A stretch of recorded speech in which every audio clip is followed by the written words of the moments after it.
Hi, everybody. This is Lee McQueen, and this Black Girl Magic is in a new location, and it's about Shirley Chisholm, another magical Black woman.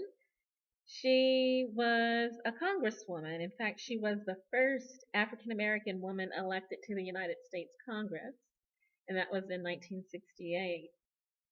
She represented New York's 12th congressional district for 7 terms from 1969 to 1983. And in 1972, while she was doing that, she also ran for office, the presidential office. She was the first black candidate for a major party's nomination for President of the United States. And then she was also the first woman to run for the Democratic Party's presidential nomination. So fantastic. She was actually born in Brooklyn, New York. Her parents were immigrants from the Caribbean. She was actually sent back to Barbados to live with her grandmother for some time while she was a child. So even though she was born in New York and she was North American, she was raised in the West Indies and had a West Indian accent.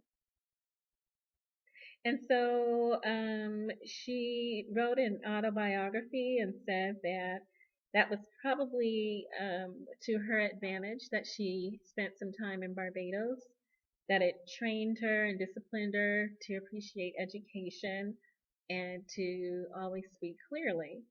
And so good for her.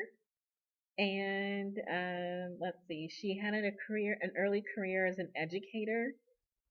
She was director of a day nursery in Brownsville, Brooklyn, and she also worked at a child care center in Manhattan.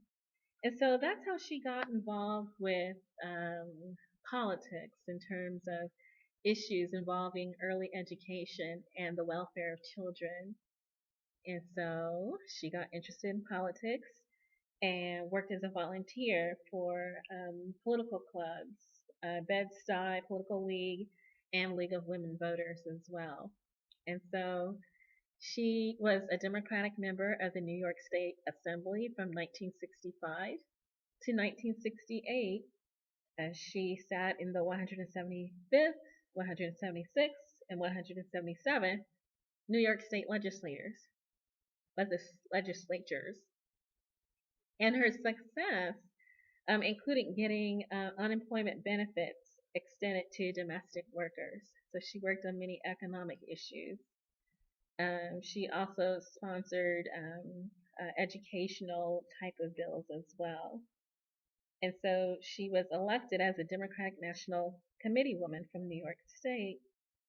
And in 1968, she ran for the U.S. House of Representatives in New York's 12th congressional district.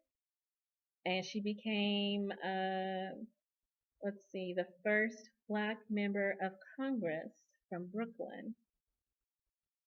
Okay. And so Adam Clayton Powell was the first black member of Congress from New York City. And so she beat James Farmer in that election, who had been backed by Republicans. And she won that election, which was fantastic. She was assigned the House Agricultural Committee, even though she represented an urban district. But then she decided to use that to her advantage with extra access to food, that she used that to help the poor and the hungry of her district. And so she also worked to expand the food stamp program and played a role with the special supplemental nutrition program for women, infants, and children. Most people know that as WIC, women, infants, and children, making sure that no woman, either pregnant or with small children, would go hungry. And so she was also placed on the Veteran Affairs Committee, and she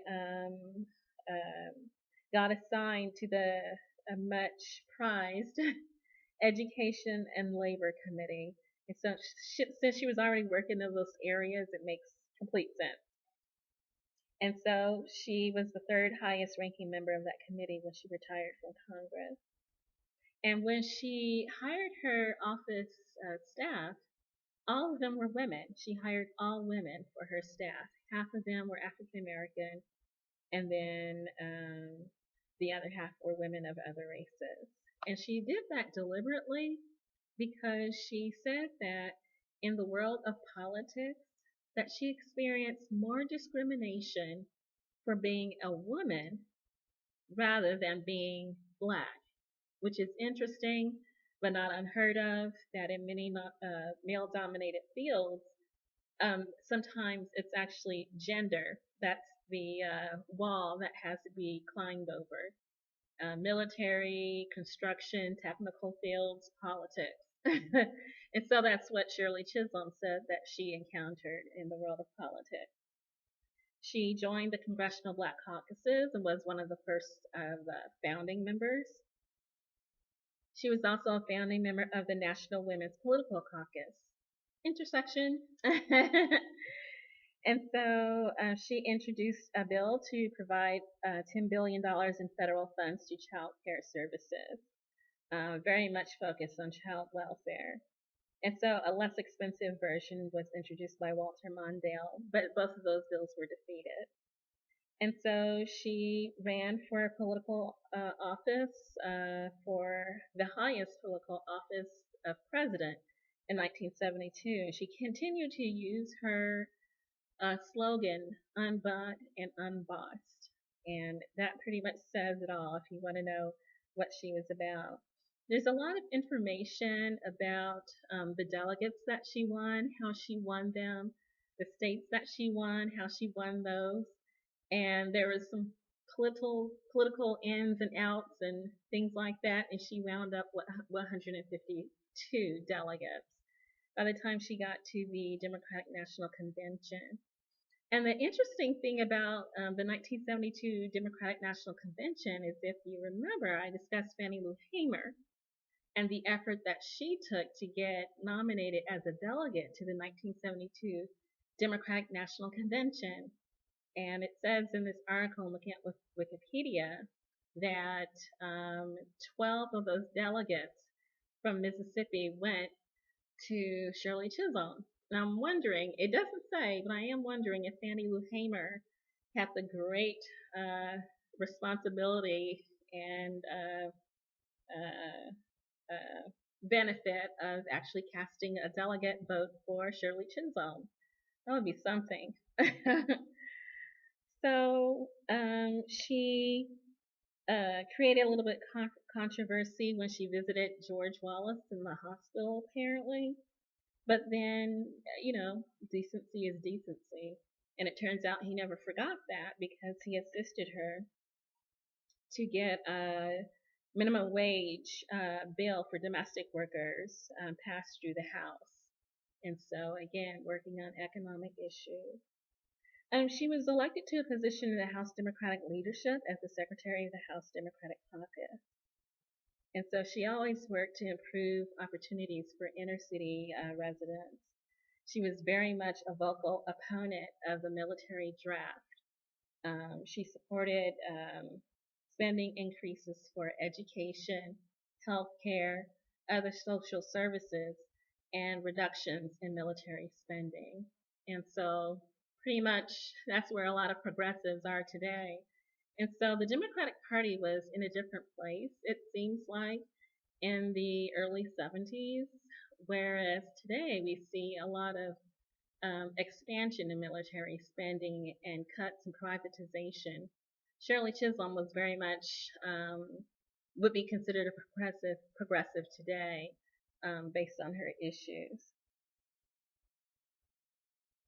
And then she also she opposed the involvement in the Vietnam War, like many who were on that political spectrum. She saw it for what it is, as empire. And then she also opposed mistreatment of Haitian refugees. And so, very much, she worked on many and various different issues and took many and various different stances. She did retire from Congress in 1982, and I think she finished out her term in 1983. And then she returned to the education sector, this time to higher education, teaching on politics and social science, sociology. This is at Mount Holyoke College in Massachusetts, an all-woman school. And so she continued to give speeches and things like that.